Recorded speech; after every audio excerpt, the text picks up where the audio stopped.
Hello and welcome to Sheffield Live. This is African Voices with my Baile Jallo and my colleague joining us from home, Enoch Karimba. Hi, Enoch. Hi, Bala. How you doing? Not bad.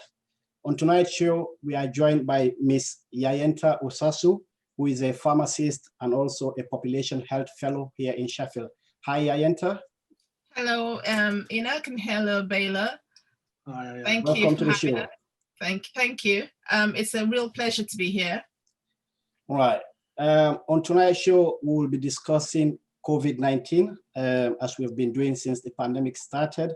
We'll be discussing the myths surrounding COVID, and we'll be discussing the vaccination rollout that began 2 weeks ago, and we'll discuss the new variant that has been found in London again.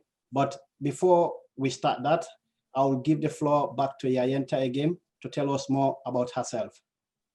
Okay, hello everybody. So my name is Yayenta Osasu, and I'm a pharmacist, a clinical pharmacist in Sheffield. I'm also a PhD candidate at the University of Sheffield Medical School, and I'm about to finish that. So that's been keeping me quite busy. I also work for the NHS as a pharmacist, and I am a population health or public health fellow for Health Education England. Wow, interesting. I'm looking forward to having all those titles that you've got there, all those positions. Right, let's crack on. Let's start with your reaction, first of all, to the new variant that has been found in London.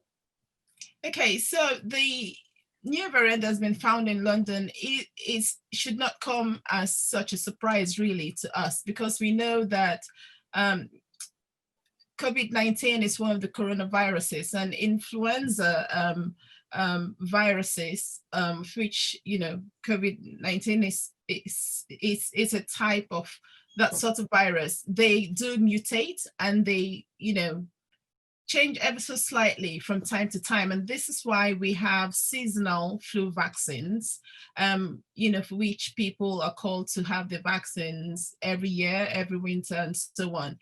So it's not so surprising that it's mutated. What is reassuring at this present moment is that this new variant has not been shown to be more deadly. So it doesn't cause more deaths as at this present time, and it doesn't cause a more severe form of COVID-19 disease.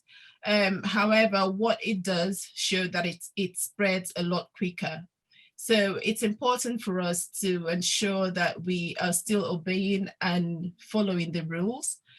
Sometimes it can be a bit tough, I think, when people may feel a bit fatigued with following the rules, but I think we should all keep it at the back of our mind that this is a serious disease, real illness, that you're protecting yourself, but also protecting many other people around you. You know, for some people can be a carrier of COVID and not show any symptoms.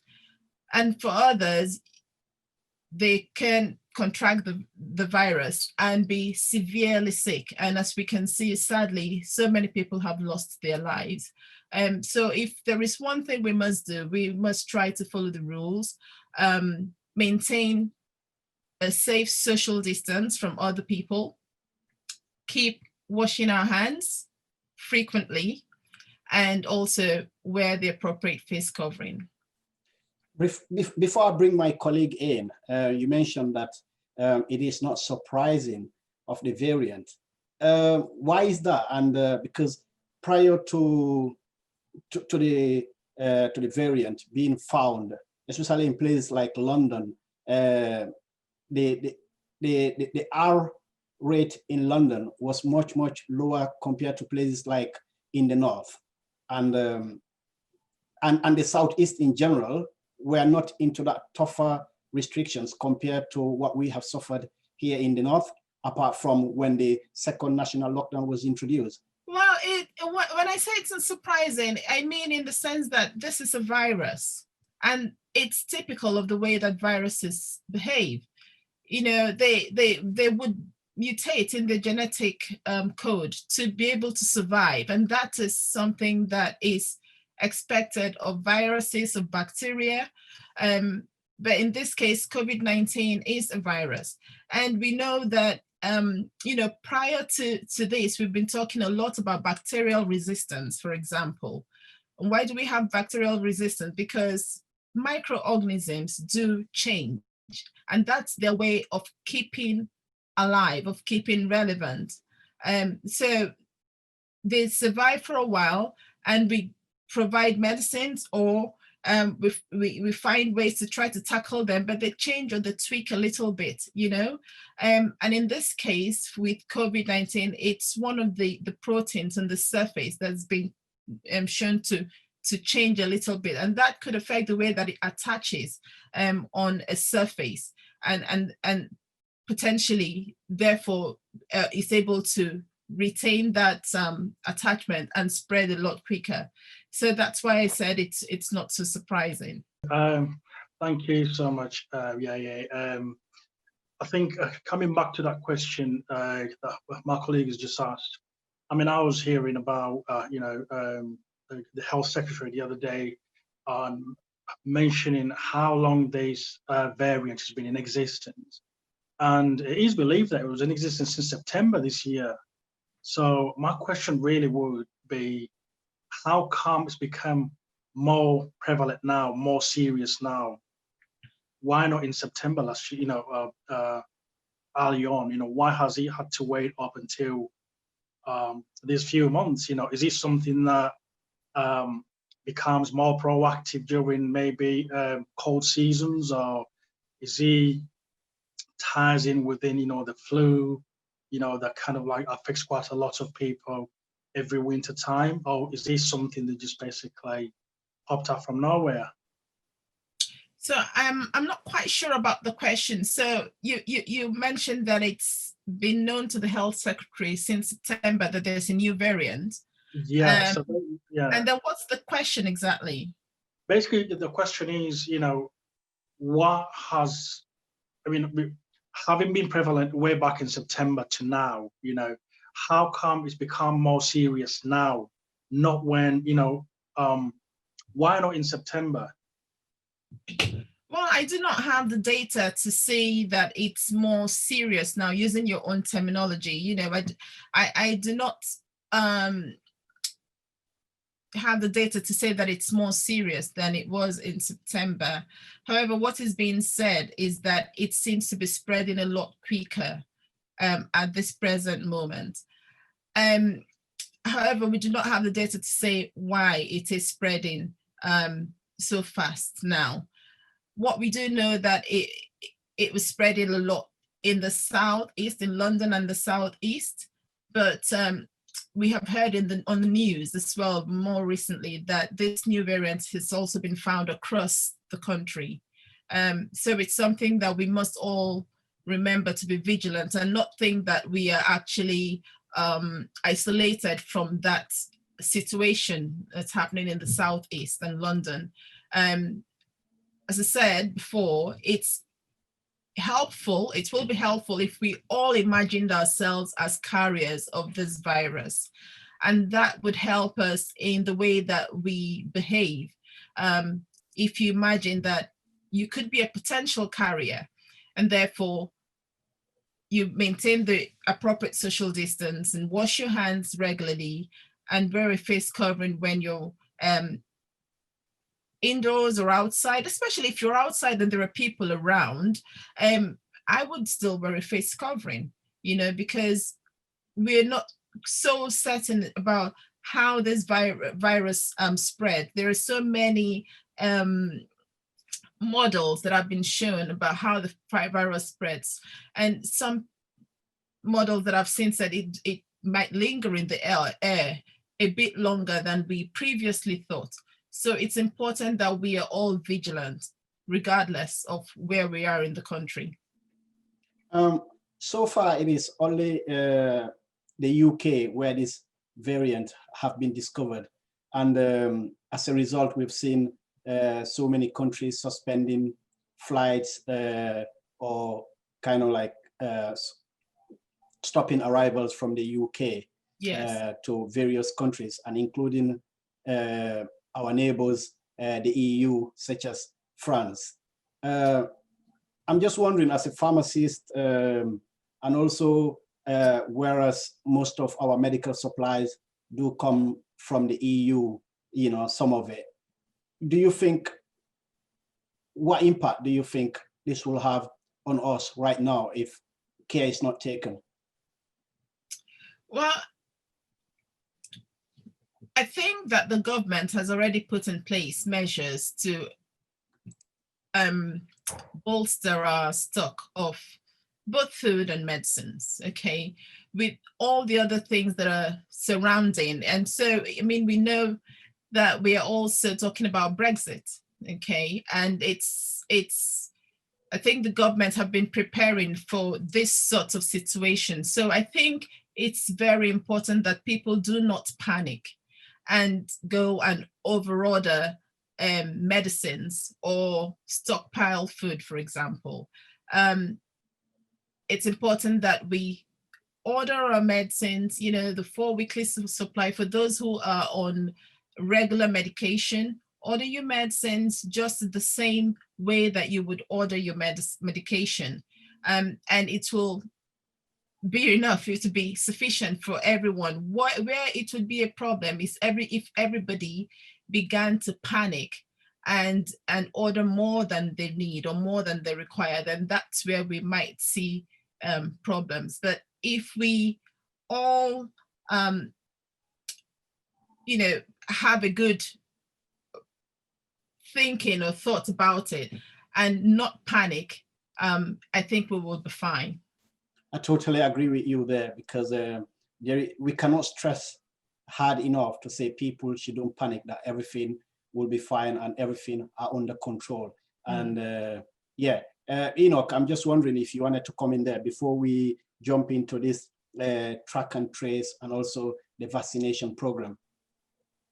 Yeah, thank you for that. I was just basically going to ask you, you know, in terms of sensitizing, you know, as well as, you know, understanding some of the stats that comes out, you know, from Public Health England, things to do with, you know, within the BEM community, basically. There is, you know, there's been some sort of like feeling, you know, within the BEM community that, you know, it is a situation where this virus is more prevalent within, you know, the BEM people, or people that identify as BEM, but also how messages are being passed on across has kind of like confused quite a lot of people within the community. A lot of people are still undermining this virus. They're still not taking it serious at all, you know.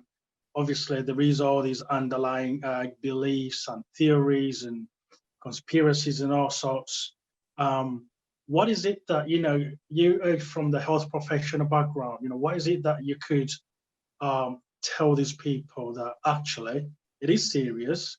Yes, you might have those theories and, you know, information and messages that are passing on across all these media platforms.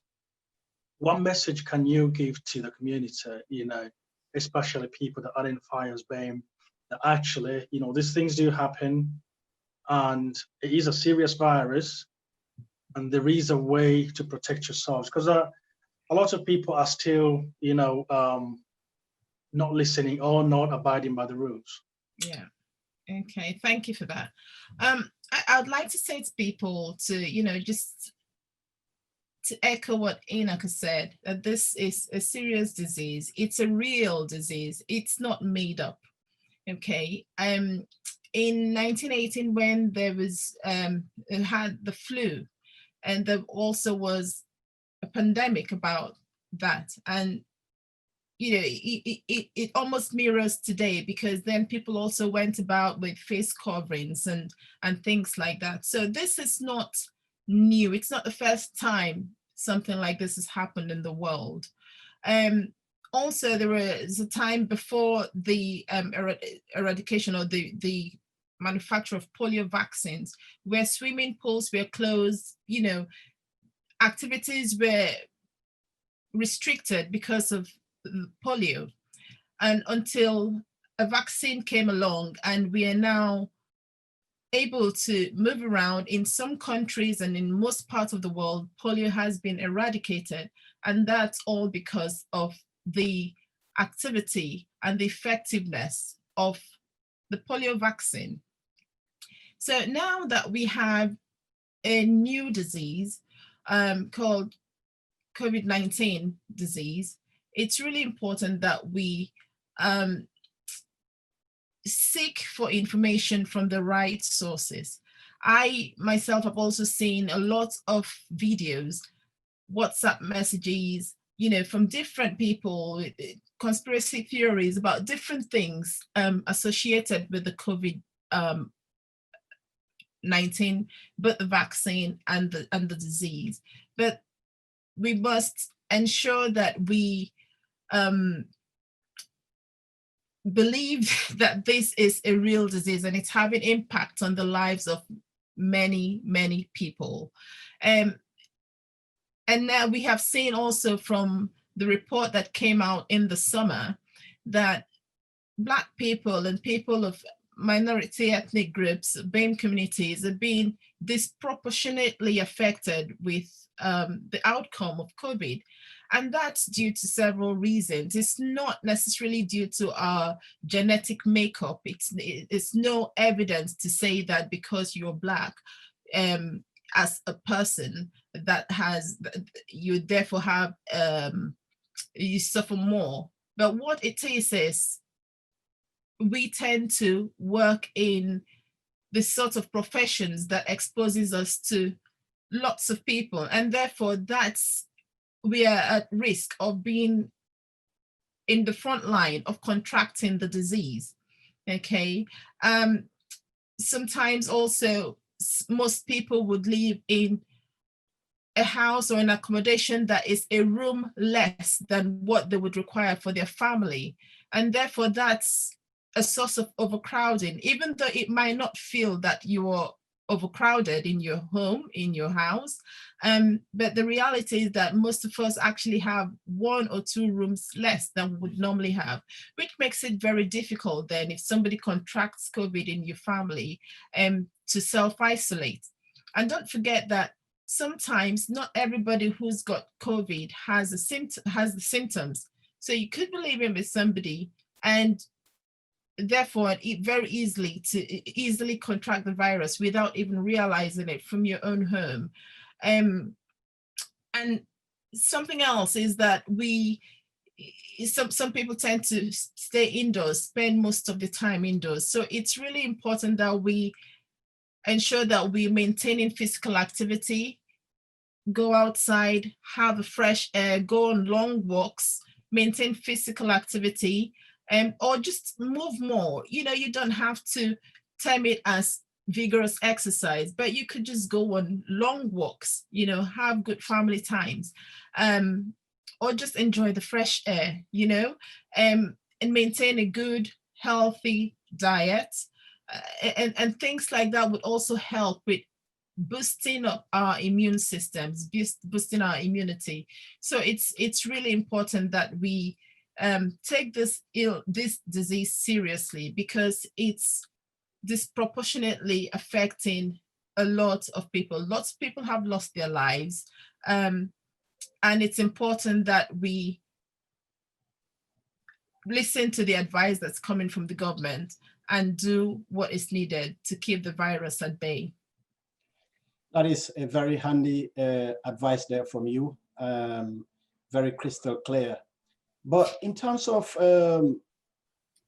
the conspiracy theories, some of these videos that are circulating online about the myth of COVID or about the vaccination, which just started about a week or 2 weeks ago, how worrying it is to see, especially some of these videos, people claiming to be doctors or people claiming to be from health professionals, doing videos, and they are there saying COVID is a myth, and they're accusing pharmaceutical companies of just trying to make money out of people, and also trying to put some sort of, I don't know what's the scientific word for it, but like hormones on people which can detect certain things that they want. Because those sort of misinformation, I believe, that are circulating are causing a very, are causing a cause for concern to people, especially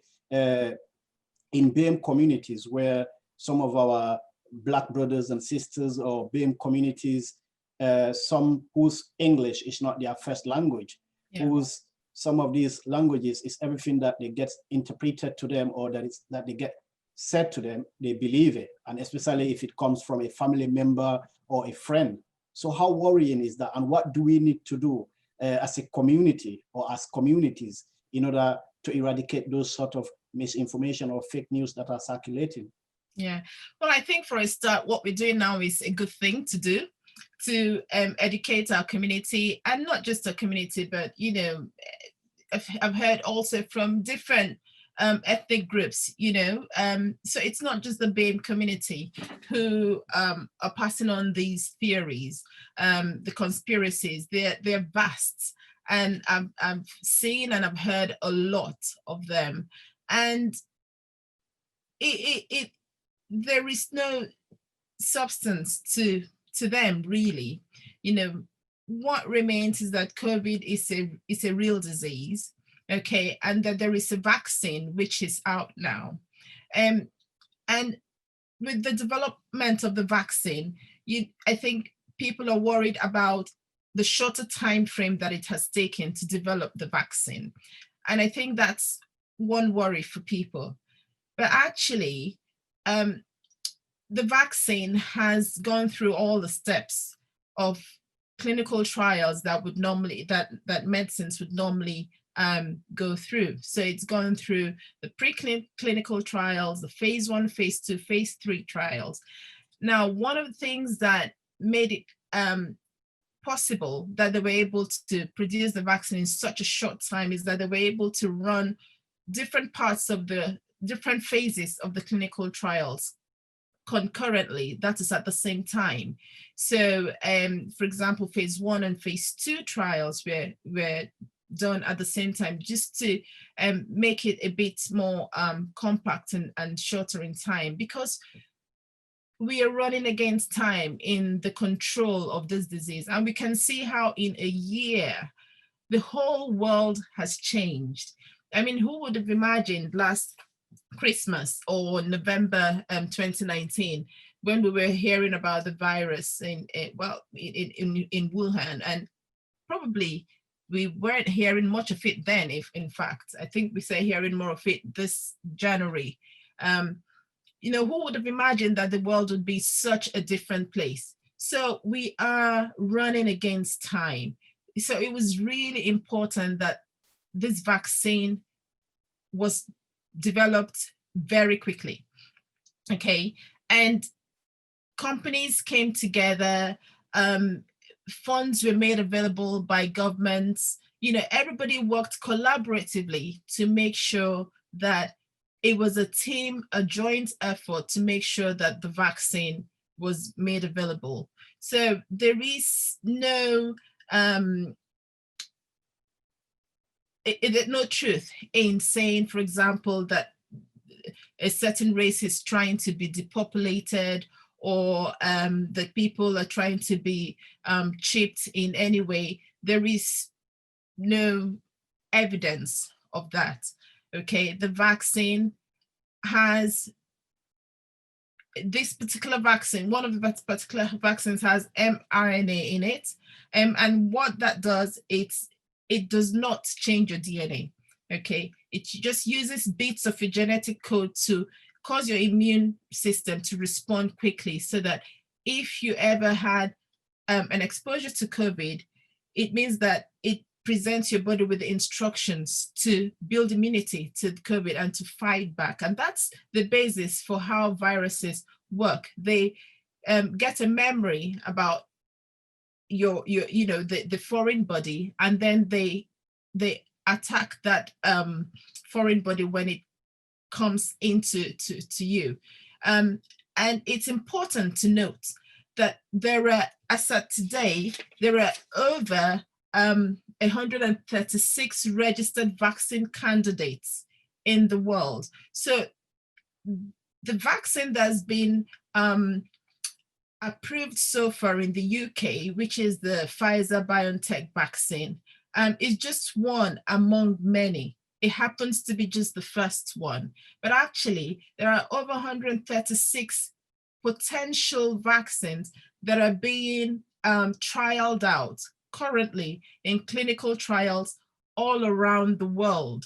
Okay, and so something to note again is that insofar as the Pfizer-BioNTech works in one particular way, all the other ones work in different ways as well to bring up that immune response in the body. But they're currently going through clinical trials to see whether they're going to be safe and whether they're going to be effective and at what dose they would be appropriate to be given. So not all the vaccines will work in the same way. Some are mRNA vaccines, some are DNA vaccines, some have a virus-like particle, some have a protein subunit, and they all have different ingredients in them. But the aim is to cause your immune system to have a memory to be able to combat COVID or to fight COVID when your body is exposed to it. So in the scheme of things, when we look at everything, you then realize that actually it's not just the one way that one vaccine works, because there's so many potentially different vaccines which are going to be available, and the more the merrier, really, so because we need to really put on that barrier against COVID so that we can save lives. Enoch? Oh yeah, thank you so much. For full detailed information. I think people go on to understand that this is again a serious concern for the whole world, let alone for our communities. But my other question to you, is in relation to as my colleague Ali Rombalo mentioned, the conspiracy theories that keeps going about this vaccination, across the whole country.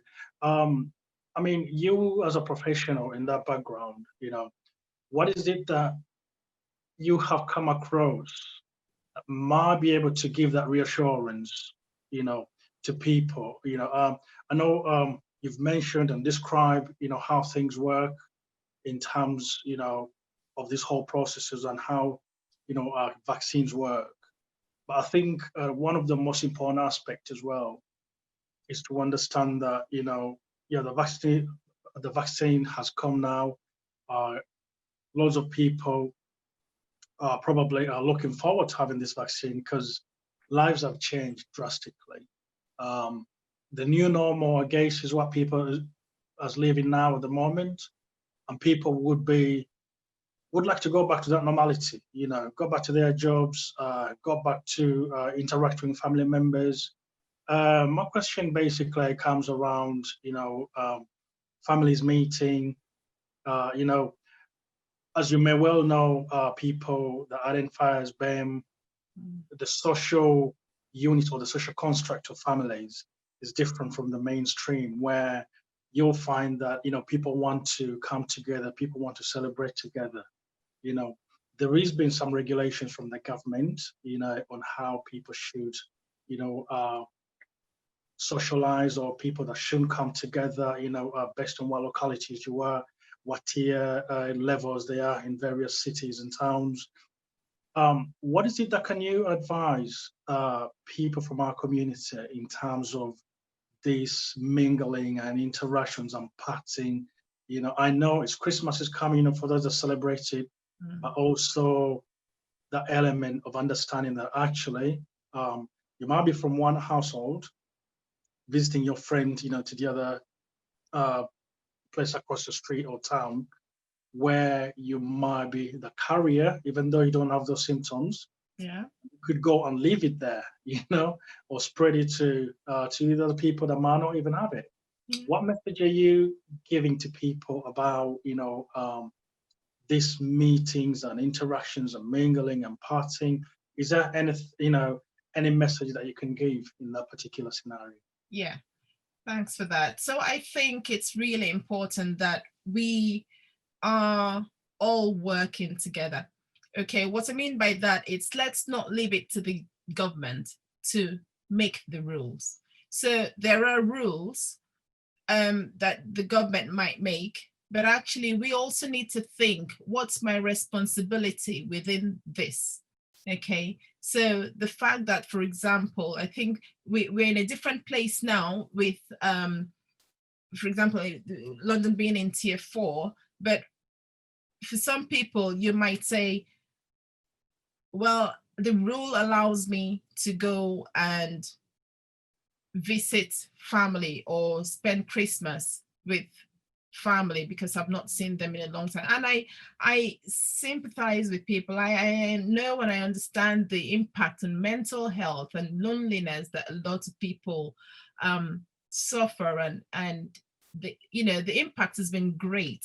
And I do sympathize with people, but if you can, let's all be very sensible. Let's all be very careful on how we do it.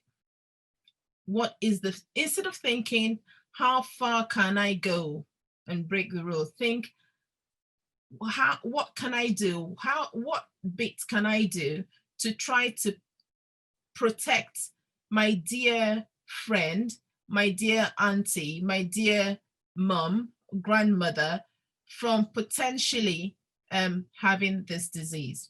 Okay, so for example, I know that we are great hosts and hostesses. We like get-togethers. We like eating together.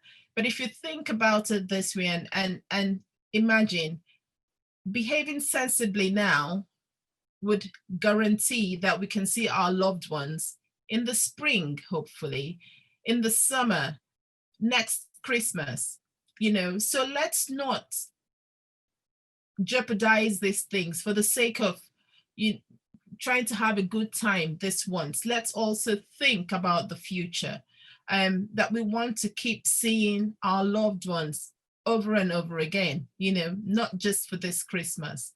So if that means that you can get away with still, maybe you have planned to have a meal with somebody, maybe you can take them a meal, or maybe you can say, instead, use their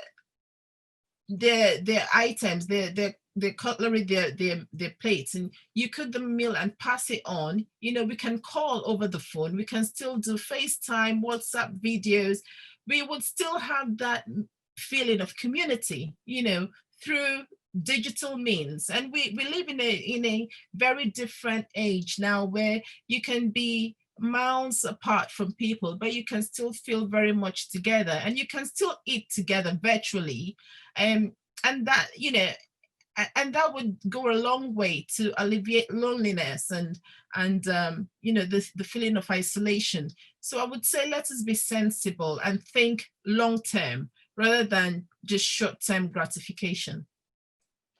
Yeah, that is interesting, talking about the digital age, because looking at it right now, since the pandemic struck, Zoom and other media channels or other virtual channels have been the way forward in terms of trying to help us reduce loneliness, trying to help us do our work. Yes, indeed. But I'm just worrying, as you will know, as an African, Christmas is very, very important in the religion in the Christian religion calendar for Africans and across the world, and many people see this as a one-time thing. Come on, we've been planning for the whole year. Now, our day is going to be ruined by this. And people will say like, oh, we've been respecting the rules all over, but it doesn't seem to be going. It seems like we need to get used to it. As someone told me once, working along town in Sheffield here, So I'm just wondering, for people who are kind of having those kind of mindset, saying, look, I'm covered by the blood of Jesus, or as a Muslim, you know what, I believe in God, and nothing is going to happen to me. You die when there is time for you to die, or something happens when God has destined for it to happen. People who don't believe in science, people who don't believe in what is happening right now, thinking, look, all this is kind of conspiracy, as we talked about earlier. What would be your message to them, especially those Christian brothers and sisters, as Christmas is approaching? Well, my message would be, it's true that, you know, we are quite religious people, but I would say, please, even if you do not believe or you choose not to believe, for the sake of the other person, let's put the needs of the other person before us. Speaking from a Christian background, I know also that, you know, the Bible does say, let's prefer the other person, put the other person first. Okay, so if really we are, you know, following that line of thought, you know, in terms of saying that, you know, God has got your back, I think we also have a responsibility to behave responsibly. We have a responsibility to obey the authorities that are put in place. So we cannot and should not be seen to be breaking the rules, and we should not break the rules even if we are not seen. You know, in other words, I mean, don't just play it by eye service. Let's do it from the heart. Also thinking about the other person. So you might not believe, you might have all the facts presented in front of you and still choose to believe what you want to believe, but let's think about the other person, you know, and let's put their needs first. I believe that's what a true Christian or a true Muslim, or, you know, a responsible citizen of the world would do, really, is thinking about the other person first. Yes, definitely. I just want to bring us back again a little bit into that vaccination program, or as some will claim, there is cure for COVID-19. You'll be surprised by this. I don't know if you've seen it, but there are certain shops across the country, or places like London, where some people are selling what they call COVID immunity booster, which are sold over the counter. And that booster is called like Coronil, a herbal remedy from India. And people are saying that does cure. The company is called Patanjali Ayurveda, and they say the pills protect against respiratory tract infections. As a pharmacist, I'm just wondering, what's your take on that? And whether is there any evidence to that, or whether you've come across it? No, I personally haven't come across it myself, but I'm aware that these things do happen, and there are opportunists. And sadly, when things like this happen in the world, there are people seeking opportunity to defraud others. It's really important to note that there is no cure yet for COVID, okay? What we have at the moment are the vaccines that are being put in front of us, and we've been encouraged to go for the vaccines. When you're called, go and have your vaccine. There is no remedy that would cure COVID or remove it from your system, or, you know, but we can do things to boost our immunity, which would include physical activity, moving a bit more, having a healthy diet, maintaining social distance, and all the hygiene measures which are required to keep ourselves from contracting the virus or from passing it on. Now, any sort of remedy or medication that may be available, the normal scientific route would be that those people have present to a responsible, respectable body their remedy, how they've come about it, how it works, and then they present it in a document and send it for something called peer review. That's where other people who are experts in the field would look at that and rigorously review it and ask questions and try to say, yes, this is actually something that works. We've tested it and we can see how it does work, or just ask good, rigorous questions about that substance. But where we do not have that information, we must be very careful. Because actually that's surprising, because if people don't want to take the vaccine, which we have scientific evidence, we have documents for, I'm surprised that people would actually go for something for which there is no data to back it up. So we must be very clear on what we're doing, and make sure that you know what you're putting in your body in that sense. And also, as I say, everything else that we do in our lives, in the way that we live our lives, we should ensure that we're doing it to boost our health positively. But I'll be very wary about things that are bought over the counter, as a cure or a remedy for COVID. So far, there's no evidence that any such product or item is effective. There is no evidence for that. Enoch, a final question from you. From my understanding, you're looking forward to attending to another meeting. Yeah, that's right. Yeah, thank you so much, Aya. Again, I'll tag on to what my colleague was talking about in regards to these herbal remedies and what people are putting out there. We know people always piggyback to horrendous situations, especially at COVID-19. People will take advantage of these. We also hear within our communities, people saying they have the alternative, in terms of protecting themselves. They'd rather stick to their herbal remedies. Some people like, we Africans have a strong herbal stuff that can actually, protect me from this COVID-19. So it is also another educational element that needs to be, brought within our communities, because ginger and lemon is not going to, protect you from COVID-19. It is all right, to drink as a herbal supplement, but it's none, other than your usual stuff that you can take. How many people drink this all the time? But COVID-19 has not been cured by ginger and lemon.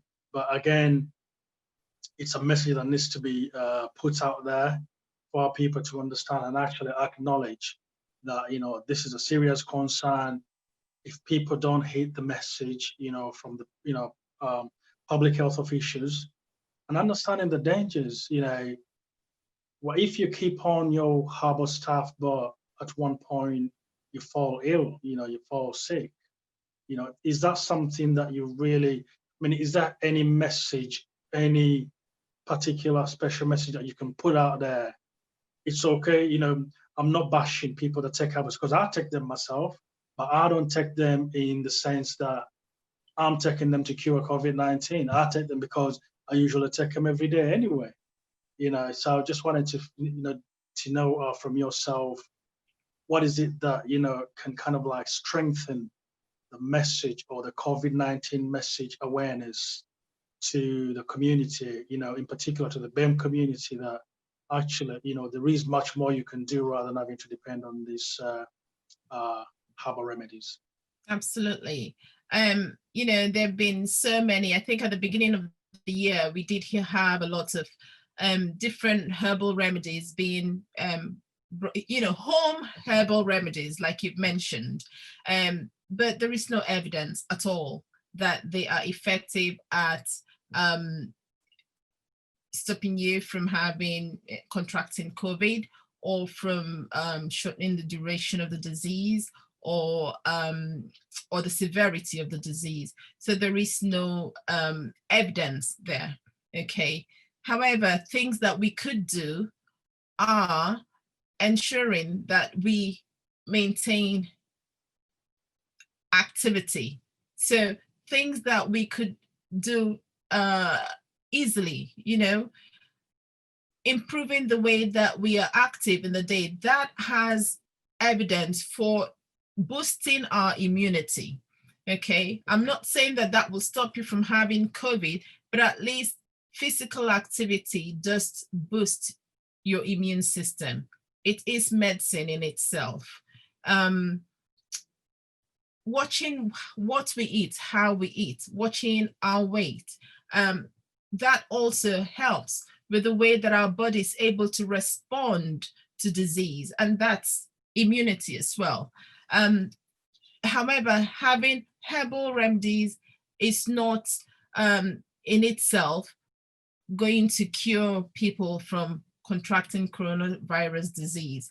Coronavirus disease, yes, is a respiratory illness, but actually in its severe form, it can cause a whole lot of several organ failures. So, the heart can get affected, the kidneys, the liver, all sorts of organs within the body, so it eventually can turn out to be a really nasty disease. So let's try to do what we can do. In addition to eating a healthy diet, watching what we're eating lots of fruits and vegetables, moving more, that could be whatever that would help to improve your heart rate, increase your heart rate slightly. For you can do that for as many times or as small as you can. You can do it gradually and then build up with time. Also, maintaining good sleep hygiene is really important. Making sure that we'll sleep. And some of us work shifts, hours, and so on. And so that can affect your nighttime sleep. But it's important that we give our bodies the right sort of rest that we need, because sleeping well, sleeping for the right length of time, again, also has a great way of helping our bodies and our tissues to recover. So looking after your whole self. And in addition to that, looking after our mental health, it's really important. And actually moving more has a lot to do for that. We're now in England, we're now in winter, it's dull outside, but I would challenge anybody, go for a walk. Note down how you feel before you go for a walk, okay? And go for a walk for 30 minutes and come back and note down the change. You might not see a change, but I would guarantee that there will be a noticeable positive change in your outlook, in your mental health, even if just for the fresh air. All these things are things that we can do to help ourselves, and importantly, let's really try to make sure that we're getting the right source of information, look at the right websites, such as NHS England, public health website. It's really important that we do that. And really important as well to avoid passing on WhatsApp messages that are misinformation, because we cannot control then how they spread, and we don't know who we are eventually harming by them listening to this false information, which can then harm people because they then go on to contract in COVID, and we don't know what can happen to them. So let's seek the right sources of information. And I think well done to anyone who's listening to this message right now, because this is one of those things that we can say we're doing for our communities to bring the right message to you. A very clear and positive message there. You cannot stress enough more than what you've done. I think we've learned a lot from you today. having you. Just before we wrap up, I was just wondering, locally here in Sheffield in general, in terms of the public awareness, as a resident of the city, how will you describe what you've seen? Is there anything that needs to improve? What needs to improve? In which ways, which directions? Public awareness of what, Baylor? In terms of COVID, the way the authority is passing the message to the public, or the way the kind of like, for instance, the community organizations that are there, the support that is provided, and how that support is provided. I'm just wondering, as a resident myself and yourself, you might have something that you think that needs improving. The reason why I'm saying this, I'm originally from West Africa, and looking at the council website, there are so many languages there in terms of other languages. For Africa, we've got a Somalian language and we've got Eritrean language. Okay. And for me as a resident, I believe that is not a representation of Africa. Okay. You know, so there needs to be something that is clear, you know, i.e., yes, we've got a very large population of Somali origin and Eritrean origin, but as a West African as well, I believe we've got a very large West African representation here, where we need a language like Pidgin or Creole, something that many people can understand. You know, as we said at the beginning, some people's English is like a third or fourth language, not even a second language, you know. Right. So how vital is that kind of thing? So those are the kind of angles that I'm looking at. What would be like your message? What needs improving, if there is any? Well, I think communication is key. But what form of communication is what we need to look at. And I think it'd be good to speak to different communities to see how they would want to be informed. You know, so you've spoken about Somali languages and Eritrean, for example, but we do know also that not every African language is a written language. Some are more verbal, and not everyone would want to sit and read a document or a leaflet. They're more attuned to listening, to watching. So I think the most effective way to do these things would be community involvement, and let that come from the communities. I think community engagement and speaking to people of different communities to say what would work best, and let it be grown from within. Of course, with the support of the relevant bodies and authorities that are. But I think it'd be great for communities to look within themselves and say, this is what we need, because it can be difficult for an outsider to understand your need. If you don't voice it, how you want to receive that message. It can be difficult, especially at a very challenging time where there's so many different people to cater for. So we must help each other a little and say, this is how we want the information, and this is what we can do to help facilitate the provision of that information for our community. Thank you very much, Yayenta Osasu. Your expertise has been very, very helpful today. We thank you very much for appearing on African Voices platform, and hopefully we're looking forward to having you in a very near future again, so that we can learn a lot from you. And we do believe even our viewers tonight, or our listeners on radio, would have learned a lot from your expertise tonight. So we really, really appreciate your presence here. Thank you very much for your time. And to our viewers, thank you very much for watching African Voices if you are watching it on TV. And thank you very much if you are listening on Sheffield Live Radio. Until next week, that was African Voices platform presented by myself and earlier by my colleague Enoch Karimba. And our guest tonight was Yayenta Osasu, who is a pharmacist and a population health fellow here in Sheffield. Thank you very much and have a good night. Thank you. Thank you, Baylor and Enoch.